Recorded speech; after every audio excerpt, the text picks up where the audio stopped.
Imagine a world where the brightest minds gathered to unlock the secrets of the universe, a world where science wasn't feared but revered as a sacred pursuit. This world existed. It was called the Islamic Golden Age. For 500 years, between the 8th and 13th centuries, Muslim scholars laid the foundations of modern science. Yet, their story remains untold.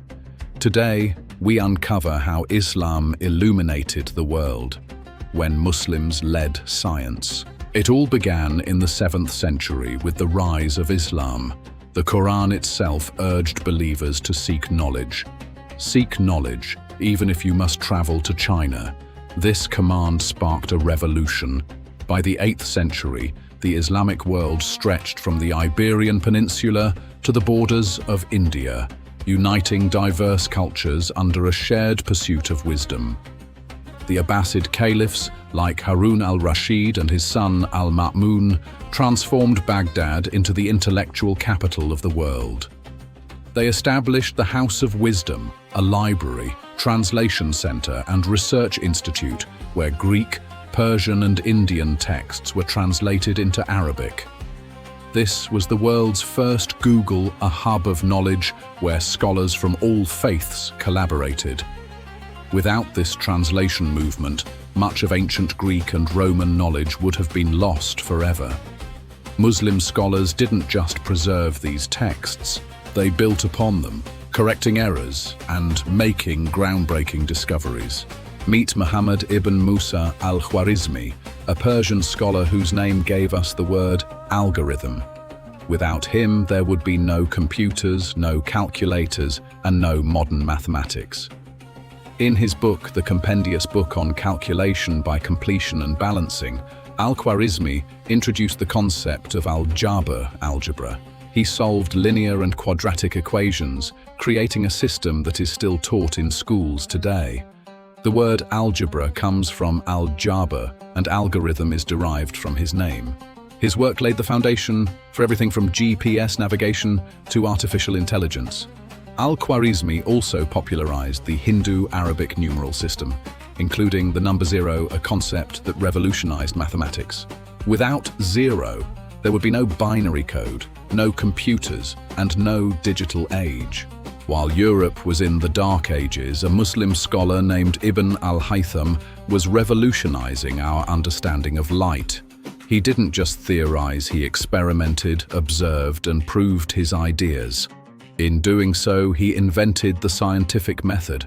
Alhazen disproved the Greek theory that light emanates from the eyes. Instead, he proved that light travels from objects to the eyes. His Book of Optics explained how lenses work, how rainbows form, and even how the eye perceives images. His discoveries laid the groundwork for modern optics. Without Alhazen, there would be no glasses, no cameras, no telescopes, and no selfies.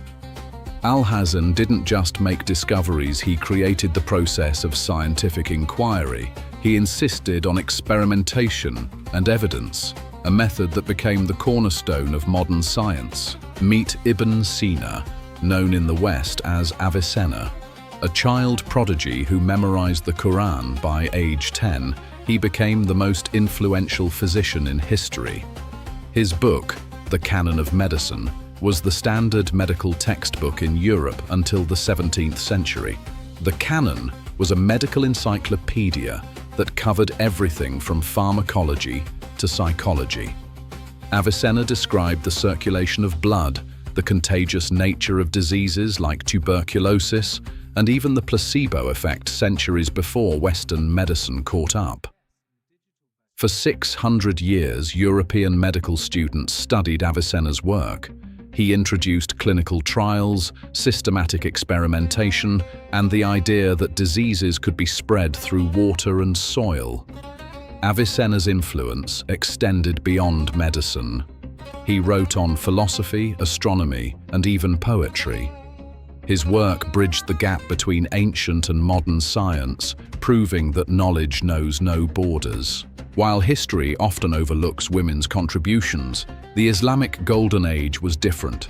Meet Fatima al-Fihri, a wealthy heiress who used her inheritance to build the world's first university, the University of Al-Khwarizmi in Fez, Morocco, in 859 AD. Al-Khwarizmi wasn't just a university. It was a center of learning that attracted scholars from across the Islamic world and Europe. It offered degrees in science, medicine, and philosophy, proving that education was for everyone, regardless of gender or faith. The Islamic Golden Age didn't just preserve ancient knowledge, it expanded it. Muslim scholars invented algebra, pioneered optics, revolutionized medicine, and built the world's first hospitals. Yet their contributions are often erased from history. Why? When the Islamic world declined due to invasions and political instability, Europe inherited its knowledge. The Renaissance was built on the shoulders of Muslim scholars. Words like alcohol, algebra, algorithm, and zenith all come from Arabic. Even the numerals we use today, 0 through 9, are Arabic. But somewhere along the way, the narrative changed. The story of the Islamic Golden Age was minimized, if not forgotten. Today, Muslim-majority countries produce less than 2% of the world's scientific research. Yet our ancestors showed us what's possible when a civilization prioritizes knowledge. The Islamic Golden Age isn't just a chapter in history, it's a blueprint for the future. It proves that when a society values education, innovation, and curiosity, it can change the world. The story of the Islamic Golden Age isn't just about the past, it's about the future. It's a reminder that knowledge is a gift, and it's our duty to seek it, share it, and build upon it. Today, we have the tools to write a new chapter. Will we rise to the challenge? If this documentary inspired you, hit the like button, share it with your friends, and subscribe for more stories that change the way we see history. And tell us in the comments, which Muslim scientist do you think deserves more recognition? History never truly disappears. Its secrets wait to be discovered. Subscribe to History Unveiled 1 and join us on the next journey through time.